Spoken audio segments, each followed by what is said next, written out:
I've realized I've been focusing more and more on inner child work, which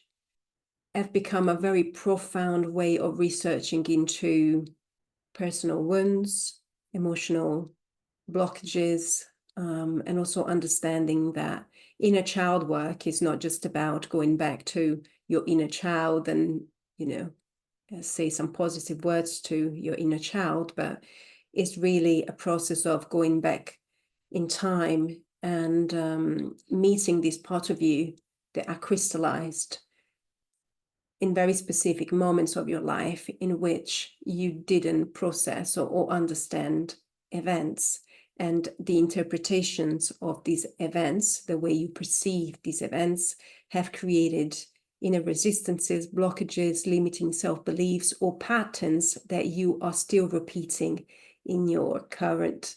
life and relationships. And also really understanding how the parts of the self that didn't have yet an opportunity to emotionally grow can create a lot of dysfunctional mechanism within the relationship with the self, but very much within every relationships. And it's interesting how it becomes clearer and clearer to see when somebody's inner child steps in and take over. If we really want to move on in our life, if we really want to emotionally mature and become adults in our life, because obviously most of the time our age does not reflect the level of maturity we have, there needs to be a consistent work in acknowledging that we may have parts of the self that have not yet grown, and they may still very stuck in moment of time in which some emotional intensity has not been yet processed and understood. Because as children, we don't have very often tools to do such work. This is something is essential to do now. And obviously you may want to consider doing this work with somebody that can guide you through the process, that can support the process, that can support you through revisiting painful memories of your life. We have a tendency to reject parts of us that we don't particularly like, or that cause a bit of trouble in our lives.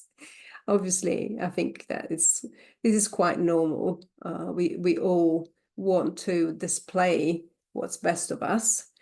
what's more acceptable of us, and we have these societal standards that we tend to follow. But ultimately, if we're very, very honest, we all know that we do have voices or parts of